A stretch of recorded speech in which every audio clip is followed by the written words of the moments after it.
जी भाई, तो हम लोगों ने पबजी बैन कर दिया, इसके बारे में आपका क्या ख्याल है? हुकूमत ने नहीं की, इमरान खान ने की है सच में तो उसने चीनी भी बंद कर दिया, आटा भी बंद, हर चीज़ बंद कर दी। अभी ये पबजी थी, हमारा इतना शौक था, फ्री टाइम में ये हम इंजॉय करते रहे टाइम, ये भी बंद कर दी। तो मैंने अपने पापा को कहा कि मुझे भी कमरे में बंद कर दो, मैं मेरी बात सुना। तो मैं इतना कसम से ज़िंदगी से तंग आ गया मुझे। अस्सलाम वालेकुम नाजरीन, मैं हूं आपका मेज़बान उमर मुमताज़ संधू। नाजरीन, आज जिस टॉपिक पे हम बात करने लगे हैं, ये कोई आम टॉपिक नहीं, बहुत संजीदा और बहुत ही गहरे असरात रखने वाला, जो हमारी 90% यूथ में पाया जाता है। इस टॉपिक को हम पबजी के नाम से जानते हैं। आज हम इसी टॉपिक पे बात करने के लिए एक डॉक्टर साहब हमारे अलाइड हॉस्पिटल के MS आसिफ सिद्दीक साहब के पास आए हैं, जो हमें बताएंगे कि ये गेम खेलने से इंसानी ज़िंदगी पर तासुरात क्या पड़ते हैं, इंसान किस तरह नफसियाती मरीज़ होता है और किस तरह इंसान की मौत भी वाक़या हो सकती है ये गेम खेलने से। नाज़रीन, ये जो आजकल ट्रेंड बना हुआ है पबजी का, ये हुकूमत ने 3-4 दिन पहले ही बैन की है। ये इतना ज़्यादा ट्रेंड बन चुका है कि हर बच्चा, हर जवान पबजी खेलने में लगा हुआ है। आलमोस्ट के हमारे जो शादीशुदा हज़रात हैं वो भी पबजी ज़्यादा खेलते हैं। नाज़रीन, आज हम इसी टॉपिक को ज़रा डिटेल के साथ आपके साथ बयान करने के लिए आए हैं कि पबजी को बैन किया क्यों गया है, इसकी असल वजह क्या है। तो आज हम इसी को जानने के लिए हमारे डॉक्टर MS आसिफ सिद्दीक साहब के पास आए हैं। नाज़रीन, हम आपको लेके चलते हैं अपने मेहमान की तरफ, जिनसे हम सवालात करेंगे पबजी के बारे में कि पबजी बैन क्यों की गई, इसके नफसियाती असरात क्या हैं और ये इंसान की नॉर्मल लाइफ पर क्या असर करते हैं। चलें नाज़रीन, आपको लेके चलते हैं अपने मेहमान की तरफ। अस्सलाम वालेकुम सर। वालेकुम अस्सलाम। सर, आज हम आपके पास आए हैं पबजी जो बैन की है गेम। ऐसी बहुत सारी वार गेम्स, फाइट गेम्स हमारे माशरे में आजकल आम खेली जाती हैं, तो हम ये आपसे जानने आए कि इसका नफसियाती, इंसान के नफसियात पर क्या असर होता है। देखिए, ये जो गेम इस तरह की शुरू होती हैं और उसमें जब ये टीनेजर्स जो बच्चे हैं उनका जब फोकस होता है तो वो इर्द गिर्द के माहौल से बिल्कुल गाफिल होकर इसमें उनका टोटल फोकस हो जाता है। इसका डायरेक्टली ज़हन पे बड़ा असर पड़ता है। जो कुछ उस गेम में चल रहा होता है, जो वायलेशन उसमें आ रही होती है, जो उसमें जिस तरह के वो चलती हैं गेम्स, तो वो डायरेक्टली फिर उसमें अब्जॉर्ब जब बच्चे होते हैं तो फिर उनका डेफिनेटली आहिस्ता आहिस्ता ज़हन पे असर शुरू हो जाता है। जी सर, तो जब वो नफसियाती मरीज नफसियात पे थोड़ा असर करते हैं तो उसके आम जिंदगी में असरात, मतलब पेशेंस लेवल की कमी आ जाती है, पेशेंस खत्म होना शुरू हो जाना, एग्रेशन बढ़ जाना, इस तरह के कुछ मामला सामने आते हैं। असल में देखिए ना, ये जो गेम है ये वही बच्चे ज़्यादा खेल रहे होते हैं जो कि ग्रोइंग एज में होते हैं। ठीक है, इस वक्त उनका जहन जो है वो वही चीज़ एक्सेप्ट करेगा जिसमें वो अब्जॉर्ब हो रहे होते हैं।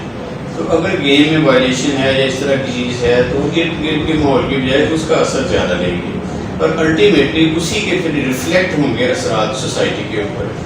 आपने देखा होगा और सुना भी है, मीडिया में भी सुना होगा कि कुछ सुसाइड भी की है बच्चों ने। तो ये अल्टीमेटली है तो इसका ये नेगेटिव इफेक्ट है ना, कोई इतना अच्छा इफेक्ट तो नहीं है कि आप कंटिन्यूसली ऑब्जॉर्व होते हैं, जहन पुख्ता नहीं होते, इमेच्योर जहन होते हैं, ग्रोइंग एज होती है, तो उसके फिर असरात भी नेगेटिव आते हैं। जी सर, तो जब इंसान के हद से ज़्यादा असर होता है तो उसको नॉर्मल दोबारा लाइफ रूटीन में लाने के लिए, नफसियाती मरीज से बाहर नॉर्मल इंसान लाने के लिए क्या क्या प्रोसीजर्स होते हैं और क्या इस तरह मेंटल उसको प्रोसीजर्स को फॉलो करना चाहिए, कौन से प्रोसीजर्स? सबसे पहली बात ये होती है कि जो वजह बनती है इसकी उसको हटाना चाहिए। मतलब ये गेम खेलते हैं बच्चे और गेम के ऊपर हर वक्त उनकी तवज्जो रहती है, सबसे पहले तो उनसे हटाएं आप उसको, उनको इन कामों से मना करें।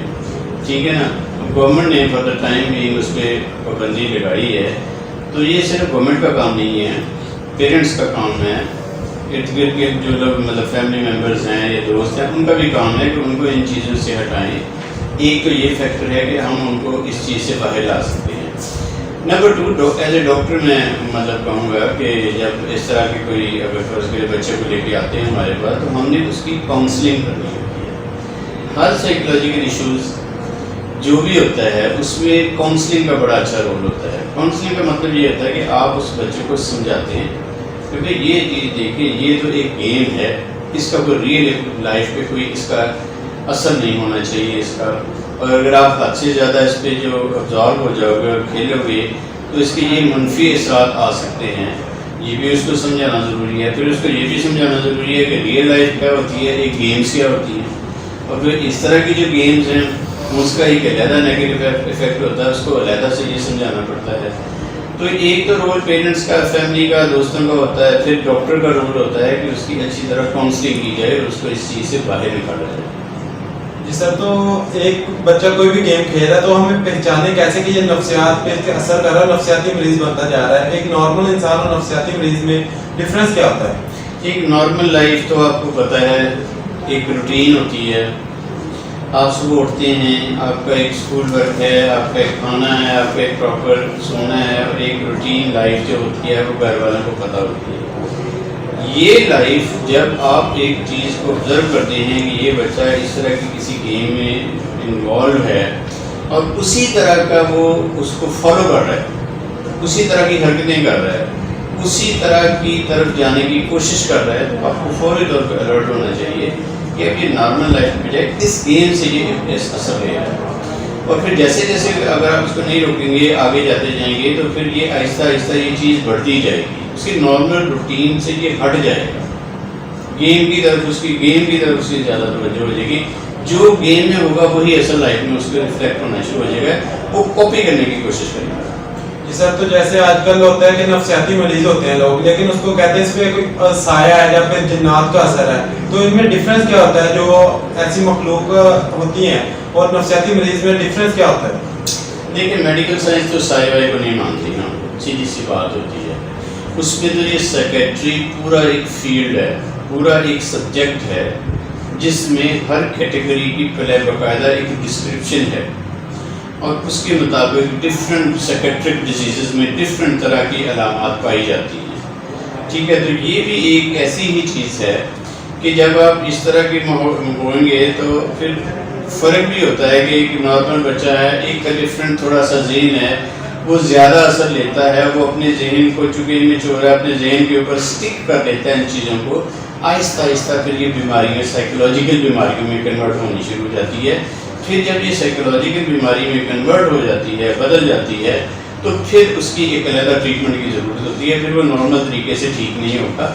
اور اس کے آپ دیکھ لیں, آپ کو پتہ بھی ہوگا, بہت ساری خبریں بھی آئی ہیں کہ بہت سارے بچے اس بیماری میں شکار بھی ہوئے ہیں.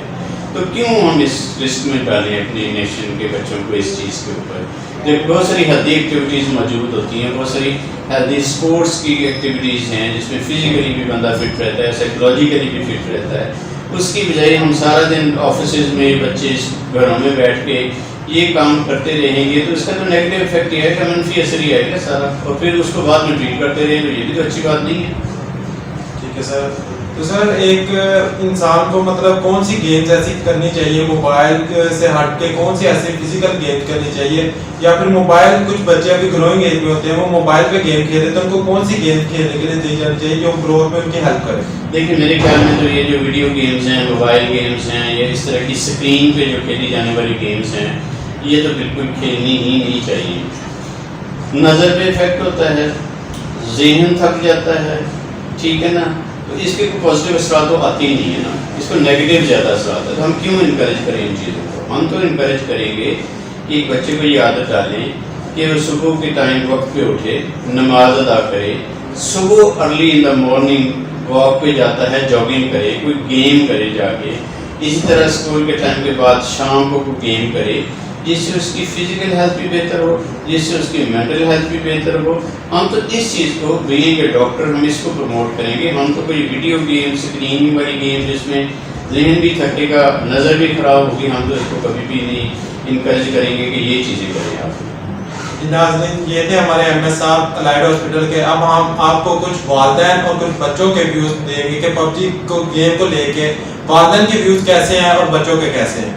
کہ پب جی بین کر رہی ہے پاکستان میں, تو اس کے بارے میں آپ کا کیا خیال ہے؟ حکومت ٹھیک ہے کہ نہیں؟ یہ بالکل ٹھیک ہی ہے, کیونکہ بچوں کا بڑا نقصان ہو رہا ہے, ان کے اوپر بڑا برا اثر پڑ رہا ہے. اس کی وجہ سے کام بند ہونے چاہیے. بہت سے لڑکوں نے خودکشی کر لی ہے, اس کے لیے گورنمنٹ کو چاہیے یہ بالکل بند کر دینی چاہیے. جی بھائی, تو آپ لوگوں نے پب جی بین کر دیا, اس کے بارے میں آپ کا کیا خیال ہے؟ حکومت نے نہیں کی, عمران خان نے کی ہے سچ میں تو اس نے چینی بھی بند کر دیا, آٹا بھی بند, ہر چیز بند کر دی. ابھی یہ پب جی تھی, ہمارا اتنا شوق تھا, فری ٹائم میں یہ ہم انجوائے کرتے رہے ٹائم, ये भी बंद कर दी। तो मैंने अपने पापा को कहा कि मुझे भी कमर में बांध दो, तो मैं भी बार तो मैं इतना कसम से ज़िंदगी से तंग आ गया मुझे। जी भाई, तो पाकिस्तान हुकूमत ने पबजी बैन कर दी, इसके बारे में आपका क्या ख्याल है? सर ये हुकूमत ने ना बहुत अच्छा किया है, क्योंकि जब पबजी जब बच्चे खेलते हैं तो पबजी सारा दिन वही लगे रहते हैं, ना उनको नमाज की फिक्र होती है, ना उनको अपने खाने पीने की फिक्र होती है, ना वो वालिदैन की बातें सुनते हैं। तो इसलिए हुकूमत ने ये बहुत अच्छा किया है कि पबजी को बंद कर दिया। ये था हमारा आज का इंटरव्यू डॉक्टर साहब और वालिदैन और बच्चों के कुछ व्यूज को लेके। इंशाल्लाह हम मिलेंगे आपको अगले किसी टॉपिक में, अगले किसी शख्सियत के साथ। तब तक दीजिए अपने मेजबान उमर मुमताज को इजाजत। अल्लाह हाफिज।